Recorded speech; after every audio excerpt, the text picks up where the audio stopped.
ತಲಪಾಡಿಯ KC road ಸಮೀಪದ Talapady toll gate ಬಳಿ ಸಂಭವಿಸಿದಂತಹ ಭೀಕರ ರಸ್ತೆ ಅಪಘಾತದಲ್ಲಿ 6 ಮಂದಿ ಸ್ಥಳದಲ್ಲೇ ಮೃತಪಟ್ಟಿದ್ದು, 2 ಗಂಭೀರವಾಗಿ ಗಾಯಗೊಂಡಂತಹ ಘಟನೆ ಇವತ್ತು ಮಧ್ಯಾಹ್ನ ನಡೆದಿದೆ. ಇವತ್ತು ಮಧ್ಯಾಹ್ನ 1:30ರ ಸುಮಾರಿಗೆ ಕಾಸರಗೋಡಿನಿಂದ ಮಂಗಳೂರು ಕಡೆಗೆ ಬರ್ತಾ ಇದ್ದಂತಹ ಕೆಎಸ್ಆರ್ಟಿಸಿ ಬಸ್ನ ಬ್ರೇಕ್ ವಿಫಲಗೊಂಡಂತಹ ಪರಿಣಾಮ ನಿಯಂತ್ರಣ ತಪ್ಪಿ ಬಸ್ ಶೆಲ್ಟರ್ಗೆ ಡಿಕ್ಕಿ ಹೊಡೆದಿದೆ. ಕೆಸಿ ರೋಡ್ ನಿವಾಸಿಗಳಾದಂತಹ ರಿಕ್ಷಾ ಚಾಲಕ ಹೈದರ್ ಮತ್ತು ಖತೀಜಾ 60 ವರ್ಷ, ಹಸ್ನಾ 11 ವರ್ಷ, ನಫೀಸಾ 52, ಆಯಿಷಾ ಫಿದಾ 19, ಪರಂಗಿಪೇಟೆ ನಿವಾಸಿ ಅವ್ವಮ್ಮ 72 ವರ್ಷ, ಕಾಸರಗೋಡು ನಿವಾಸಿಗಳ ಇವರು ಇಷ್ಟು ಜನ ಮೃತಪಟ್ಟಿದ್ದಾರೆ. ಇನ್ನು ಕಾಸರಗೋಡು ನಿವಾಸಿಗಳಾದಂತಹ ಲಕ್ಷ್ಮಿ 61 ವರ್ಷ, ಸುರೇಂದ್ರ 39 ವರ್ಷ ಗಂಭೀರವಾಗಿ ಗಾಯಗೊಂಡಿದ್ದಾರೆ. ಶೆಲ್ಟರ್ ಹತ್ತಿರ ನಿಲ್ಲಿಸಿದ್ದ ಆಟೋ ರಿಕ್ಷಾದಲ್ಲಿದ್ದವರು ಸಹ ಅಪಘಾತಕ್ಕೆ ಒಳಗಾಗಿದ್ದಾರೆ.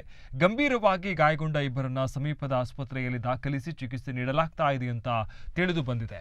ಅಜ್ಜಿನಡ್ಕದಿಂದ ಕುಂಜತ್ತೂರು ಸಂಬಂಧಿಕರ ಮನೆಗೆ ರಿಕ್ಷಾದಲ್ಲಿ ಕುಟುಂಬದ ಸದಸ್ಯರು ತೆರಳುತ್ತಾ ಇದ್ದಂತಹ ಸಂದರ್ಭ ಕಾಸರಗೋಡಿನಿಂದ ಮಂಗಳೂರಿಗೆ ಬರ್ತಾ ಇದ್ದಂತಹ ಕೆಎಸ್ಆರ್ಟಿಸಿ ಬಸ್ ಡಿಕ್ಕಿ ಹೊಡೆದಿದೆ.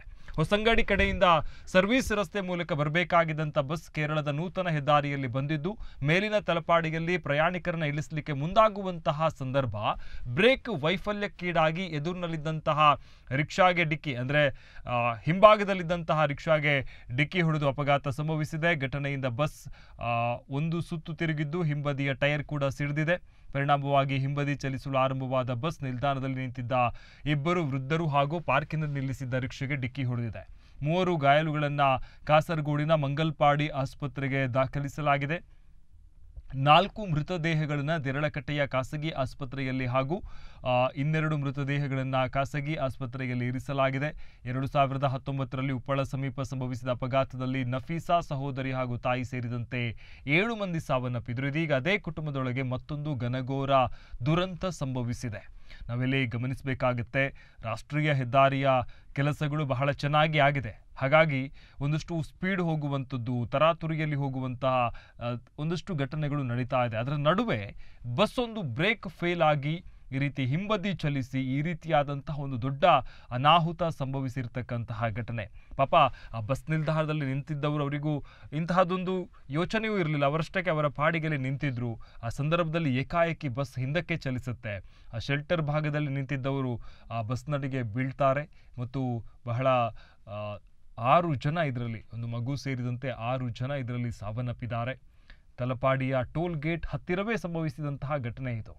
ಇಲ್ಲಿ ನಾವು ಗಮನಿಸಬೇಕಾಗತ್ತೆ, ಯಾಕಂತ ಹೇಳಿದ್ರೆ ಬ್ರೇಕ್ ವಿಫಲಗೊಂಡು ಬಸ್ ಹೇಗೆ ಹಿಂದಕ್ಕೆ ಚಲಿಸಿತ್ತು ಅನ್ನುವಂಥ ಮಾಹಿತಿ ಅಂದರೆ ಒಂದಷ್ಟು ಪ್ರಶ್ನೆಗಳು ನಮ್ಮನ್ನು ಕಾಡಬಹುದು. ಆದರೆ ಶೆಲ್ಟರ್ ಅದಿಲ್ಲಿ ನಾವು ಇಲ್ಲಿ ಗಮನಿಸಬೇಕಾಗತ್ತೆ. ಶೆಲ್ಟರ್ ಹತ್ತಿರ ನಿಲ್ಲಿಸಿದ್ದಂಥ ಆಟೋ ರಿಕ್ಷಾದಲ್ಲಿದ್ದವರು ಸಹ ಇಲ್ಲಿ ಅಪಘಾತಕ್ಕೆ ಒಳಗಾಗಿದ್ದಾರೆ.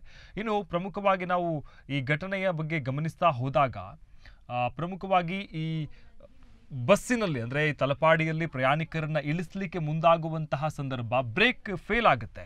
ಎದುರಿನಲ್ಲಿದ್ದಂಥ ರಿಕ್ಷಾಗೆ ಡಿಕ್ಕಿ ಹೊಡೆಯುತ್ತೆ, ಅಪಘಾತ ಸಂಭವಿಸುತ್ತೆ. ಘಟನೆಯಿಂದ ಬಸ್ ಒಂದು ಸುತ್ತು ತಿರುಗುತ್ತೆ, ಹಿಂಬದಿಯ ಟೈರ್ ಕೂಡ ಸಿಡಿಯುತ್ತೆ. ಹಾಗಾಗಿ ಹಿಂಬದಿ ಚಲಿಸಲಿಕ್ಕೆ ಆರಂಭ ಆಗುತ್ತೆ ಈ ಬಸ್ಸು. ಬಹಳ ಸ್ಪಷ್ಟ ಇದೆ. ಈ ಬ್ರೇಕ್ ವೈಫಲ್ಯಕ್ಕೀಡಂಥ ಸಂದರ್ಭದಲ್ಲಿ ರಿಕ್ಷಾಗೆ ಡಿಕ್ಕಿ ಹೊಡೆಯುತ್ತೆ. ಘಟನೆಯಿಂದ ಬಸ್ ಒಂದು ಸುತ್ತು ತಿರುಗುತ್ತೆ.